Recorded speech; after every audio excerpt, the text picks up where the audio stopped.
Bonjour à tous et bienvenue dans Flashback, le podcast de The Free Agent qui revient sur les grands moments de l'histoire du sport américain et sur les grandes figures de ce sport US. Et c'est d'ailleurs une de ces figures que l'on a décidé d'aborder en ce 5 février, puisque l'on va parler de Robert Douglas, dit Bob Douglas, l'un des grands noms du basket qui est pourtant dans la culture française encore relativement peu connu. Alors qui est Robert Douglas? C'est un homme noir qui naît dans la petite île de Saint-Kitts en 1882 et qui a fondé en 1923 la première équipe entièrement noire de basket professionnel à être entraînée et dirigée donc par un homme lui aussi de couleur noire.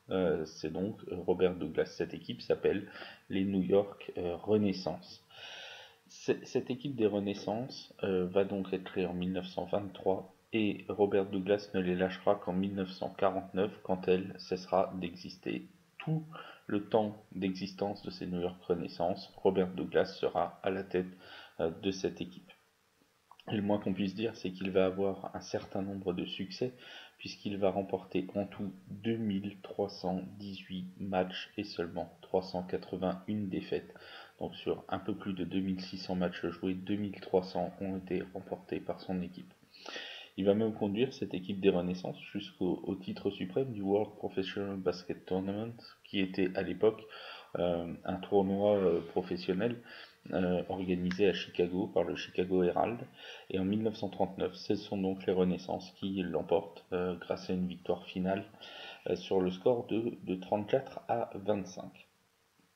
Bob Douglas ne refusera jamais un match, il sera souvent invité à jouer contre des équipes blanches, contre des équipes noires, et malgré encore un monde dominé aux États-Unis et malheureusement dans beaucoup de pays par la ségrégation raciale à cette époque, il va franchir régulièrement les frontières des États. Parfois, quand il ira dans d'autres villes, les Renaissances seront très mal accueillis, on leur fermera la porte des hôtels, et bien ils dormiront dans leur bus.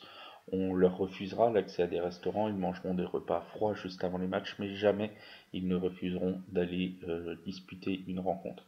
Parfois même, Robert Douglas emmènera son équipe jouer 2 matchs le même dimanche dans une ville. Ils vont jouer 2 matchs consécutivement avant de retourner à New York. Robert Douglas est surnommé aujourd'hui le père du basket noir professionnel. Et pourquoi on en parle en ce 5 février? Tout simplement parce qu'il a été élu il y a 50 ans jour pour jour, le 5 février 1972, au Hall of Fame de basket. Et c'est le premier afro-américain à entrer dans ce Hall of Fame.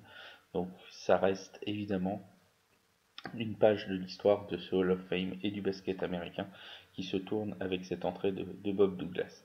Il reste dans l'histoire du basket comme l'entraîneur qui aura mené son équipe à 88 succès de suite. C'est le record, hein. Jamais une franchise n'a gagné depuis 88 matchs à la suite. Et il va rester donc dans l'histoire en général comme le premier afro-américain à entrer dans le Basketball Hall of Fame. Merci à tous de votre attention. On se retrouve demain pour un nouveau flashback sur The Free Agent.